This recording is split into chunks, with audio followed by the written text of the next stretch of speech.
How financially healthy is the ACC, really? And can the conference survive after Florida State and Clemson leave?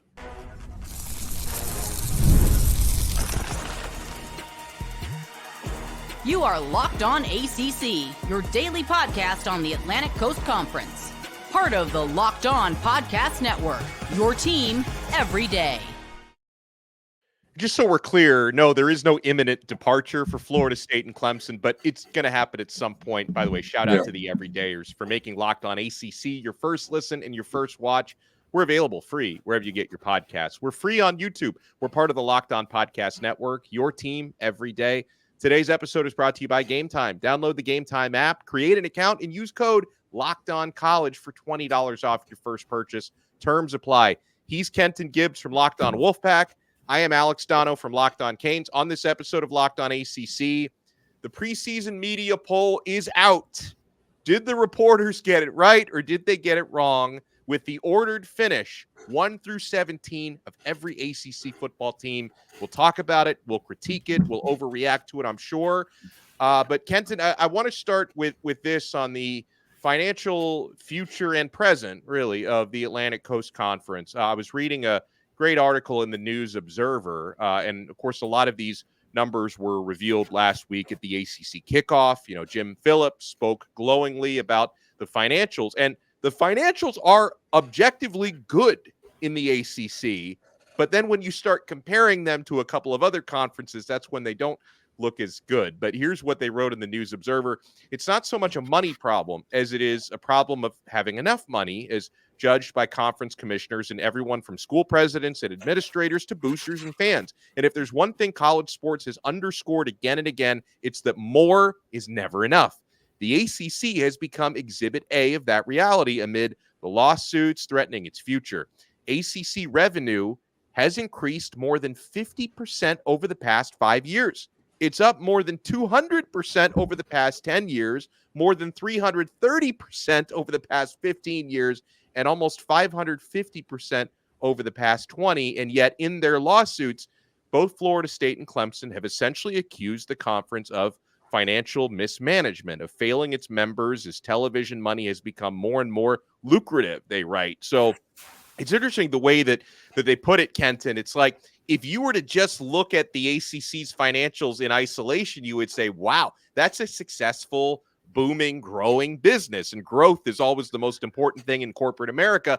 The problem is when you compare it to the payouts and the monsters that the SEC and the Big Ten are becoming, it doesn't look so good. But they do point something out, Kenton, that in those Florida State and Clemson lawsuits, they do accuse the ACC of financial mismanagement and violating their fiduciary responsibilities. The numbers don't really paint that picture. Yeah, and as we've talked about before, you have to go back to the previous administration in terms of commissioner and company to even come up with that argument. And even beyond that, you're looking at a situation where that's a hard case to prove.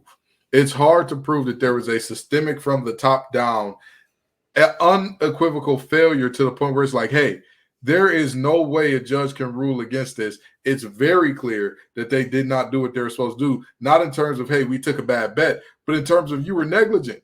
You were sleeping at the wheel. You avoided things that were very obviously going to be your path to making more money. I think that's going to be really tough to say the ACC has done those things, again, given the numbers that you just quoted. Yeah, I mean, I think that where the argument would come from, and this still has to be proven in court, where they violated their fiduciary responsibility. You know, you, of course, brought up the previous commissioner.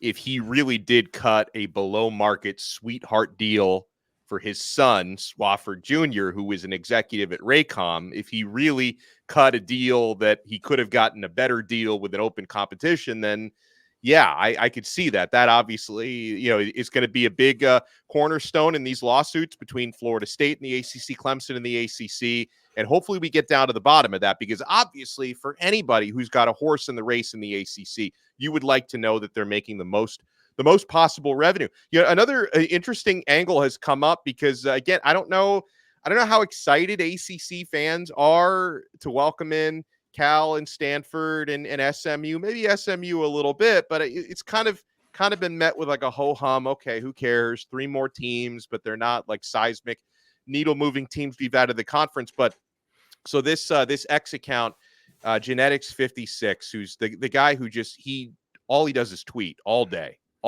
about conference realignment. Now, I didn't appreciate how this guy went after our friend Drake Toll from Locked On Big 12 earlier this week, but nonetheless, this was interesting information that he put out on his X account. He said, did the ACC put themselves in a good position for survival by adding SMU, Stanford, and Cal? He says the answer to that is highly likely a yes. Why?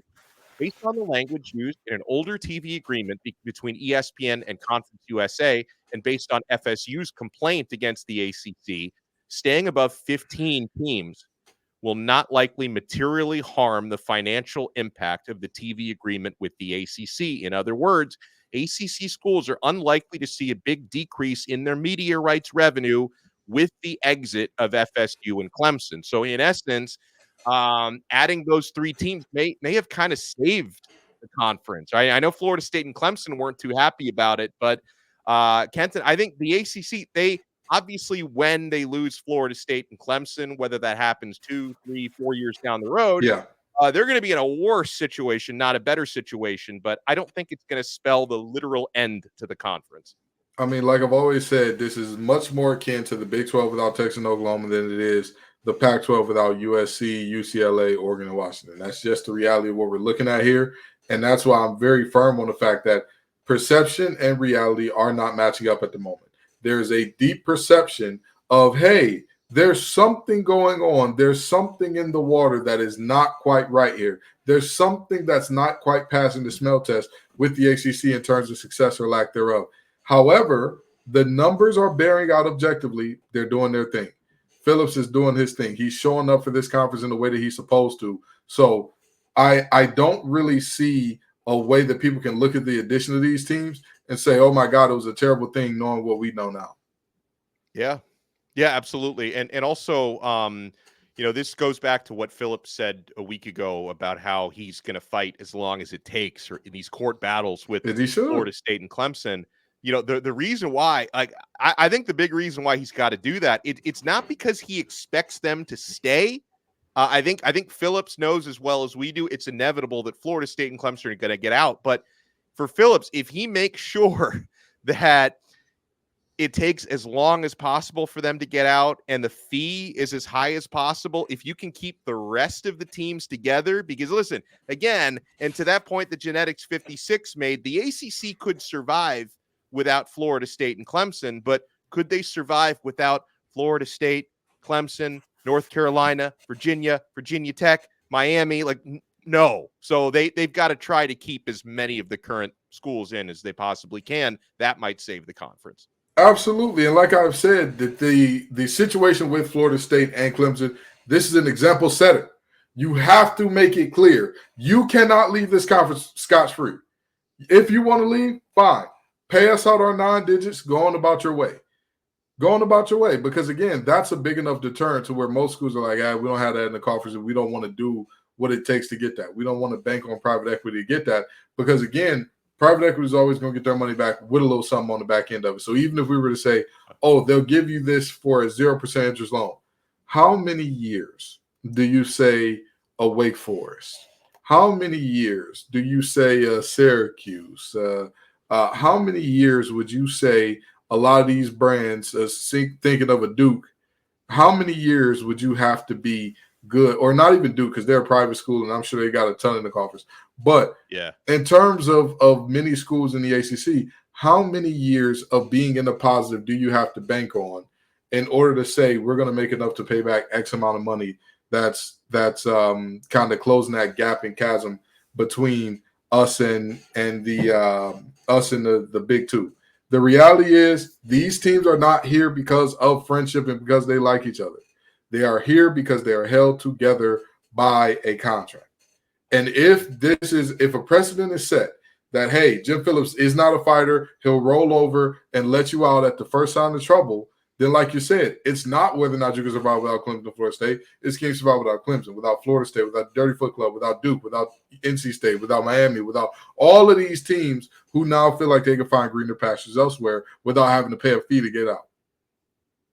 When we come back, the preseason ACC media poll just dropped. They've tallied the votes. We'll tell you where every ACC football team is going to finish 1-17 this year. And by the way, I can only criticize the media so much because Kenton and I were among the voters on this. We were among the preseason poll voters. Yeah, we were. I guess we could say were. did we get it right? We'll discuss when we come back. And by the way, did the consensus number one make number one atop this list? You want to keep it locked right here. We're only getting started on this brand new episode of Locked On ACC. Oh, and I'm only getting started on the Game Time app. Guys, this is the only ticket app that Kenton and I use because we know we're getting the best deals, especially last-minute deals. Guys, I actually get excited the longer I wait to buy tickets because the prices go down the closer we get to kickoff, tip-off, first pitch. Game Time, by the way, is an authorized ticket marketplace of Major League Baseball, which makes getting tickets faster and easier. Prices on the Game Time app actually go down the closer it gets to first pitch with killer last-minute deals, all-in prices, views from your seat, and their lowest price guarantee. Game Time takes the guesswork out of buying tickets. You can save up to 60% off buying last minute for sports, concerts, comedy, theater, so much more. They've got the lowest price guarantee on Game Time, or else Game Time will credit you 110% of the difference. Your purchase is covered with the most flexible customer service policy in the ticketing industry. So take the guesswork out of buying tickets with Game Time. Download the Game Time app, create an account, and use code LOCKEDONCollege for $20 off your first purchase. Terms apply. Again, create an account and redeem code LOCKEDONCollege for $20 off. Download Game Time today. Last minute tickets, lowest price guaranteed. Thank you so much for making this episode of Locked On ACC your first listen today. For your second listen, make sure you check out our other shows. We're in training camp mode, fall camp. Kenton does an awesome job on Locked On Wolfpack. I do my best on Locked On Canes, and I was out there at the first day of fall practice yesterday talking with Cam Ward and Ruben Bain and Mario Cristobal and company. So make sure you check out Locked On Wolfpack and Locked On Canes. Speaking of the Canes and Wolfpack, Kenton, where did the teams that we cover finish in this ACC preseason poll? For those watching on YouTube, I'm gonna share my screen here with this Brett McMurphy X post, and I'll make sure I shout these all out for the audio audience. So, unsurprisingly, you had Florida State finish first in the preseason poll. They got 81 first place votes. Clemson at number 2, 55 first place votes for Dabo and company.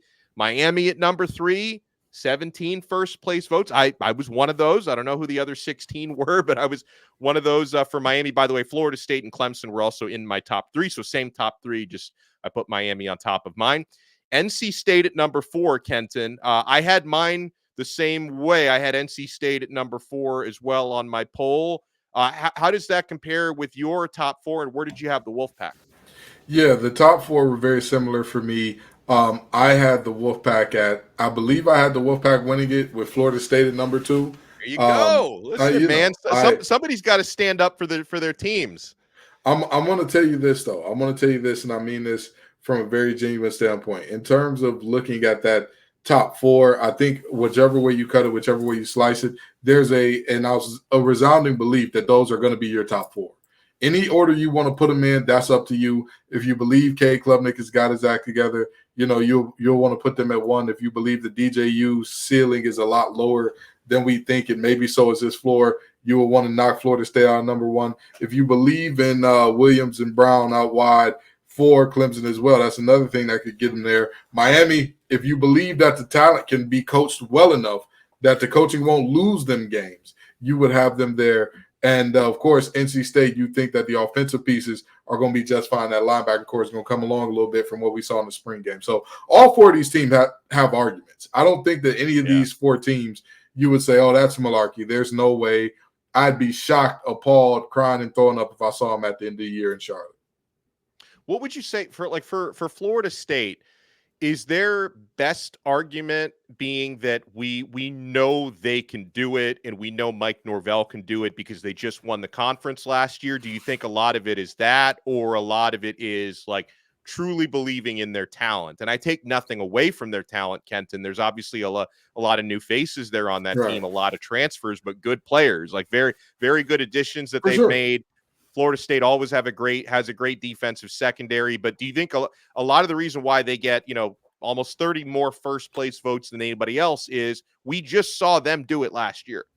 Yes, that's absolutely a thing. Anybody who says they don't suffer from recency bias at all, congratulations. Good for you. Most people are not like you. In the words of Andre 3000, you're only funky as your last cut. And Florida State's last cut, in which they had a full complement of their starters, was winning an ACC championship game. So I'm not surprised that people are looking at the person sitting at the top of the hill saying, they're probably going to be at the top of the hill next race too, and that's okay. So as we get out of that top four, I differed slightly on number 5 and number 6, very slightly, because I have them flipped. So the media poll has Louisville at number 5 and Virginia Tech at number 6. And here's what's interesting about that, Kenton.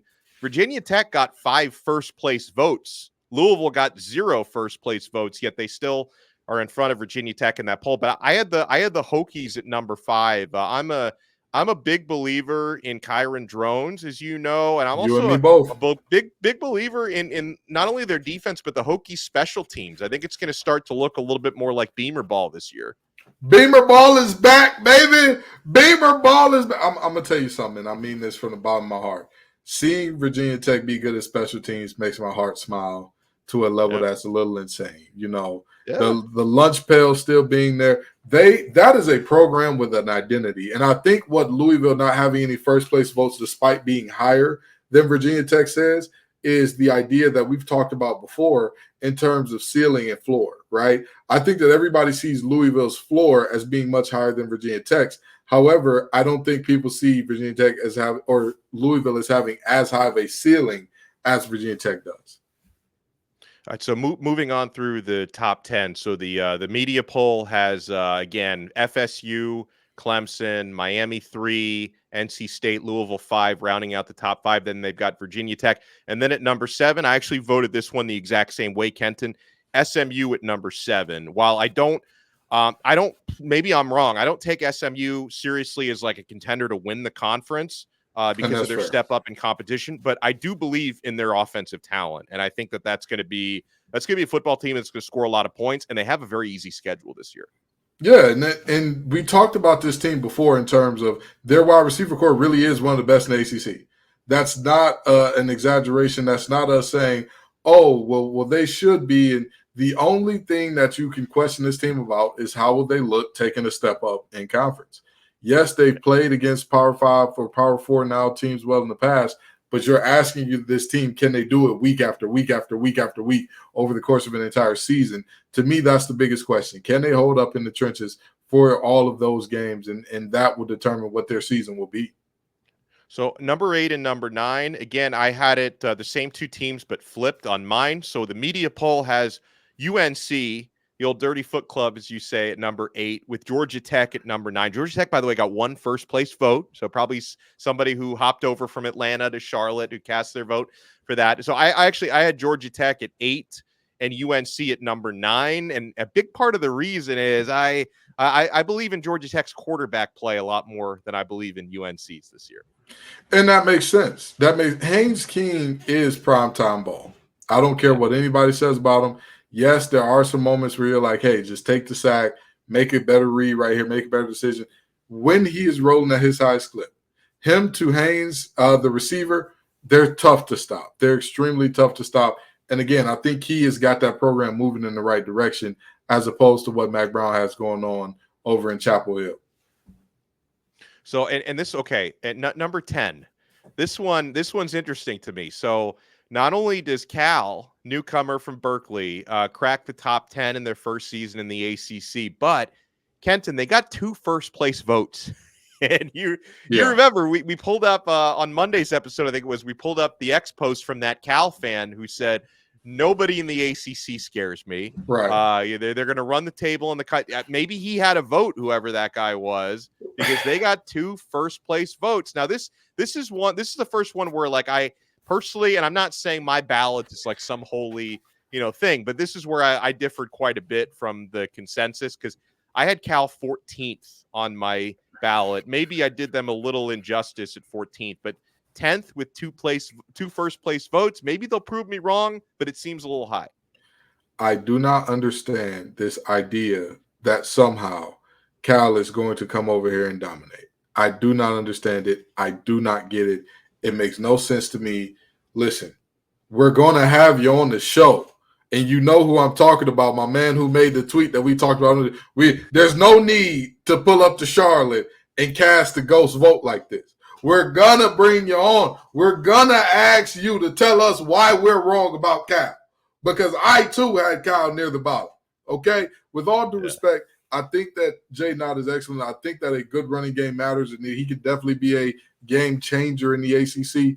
But with that being said, they still have to find other weapons outside of him. When teams start loading you up with 8-man boxes or 7-man boxes when you only got 5 in the block, that's when you're going to see, oh, man, I guess this is a little different because we have shown precious little through the air. Well, I want to talk about the final 7 when we come back. Plus, I've got a question to ask Kenton, given he's a former Division I defensive player. Of course, he played defensive line at NC State, about why defenses are usually ahead of offenses when you start fall camp, because a couple of Miami players said that was the case today when I was out there yesterday at practice day 1. So, folks, we're not done yet. You want to keep it locked right here to Locked On ACC. Oh, and I already know you're keeping it locked to eBay Motors. Passion, drive, and patience. That's the formula for winning championships, and it's also what keeps your ride or die alive. eBay Motors has everything you need to maintain your vehicle and level it up to peak performance. Superchargers, roof racks, exhaust kits, LED headlights, and more. Whether you're into speed, power, or style, eBay Motors has you covered. With over 122 million parts for your number one ride or die, you'll always find exactly what you're looking for. And with eBay Guaranteed Fit, your part is guaranteed to fit your ride every time or your money back. Because with eBay Motors, you're burning rubber, not cash. With all the parts you need at the prices you want, it's easy to make your car the MVP and bring home huge wins. Keep your ride or die alive at ebaymotors.com. Eligible items only. Exclusions apply. eBay Guaranteed Fit is only available to U.S. customers. Thank you so much for making this Locked On ACC episode your first listen and your first watch today. We're available free wherever you get your podcasts. We're free on YouTube. We're part of the Locked On Podcast Network, your team every day. All right, so what stands out of the bottom 7 here? And I'll repeat this for the audio listeners. The ACC Media preseason poll is out. Credentialed members of ACC Kickoff last week all voted on this. You got Florida State 1, Clemson 2, Miami 3, then NC State, Louisville, Virginia Tech, SMU, UNC, Georgia Tech, and Cal rounding out the top 10.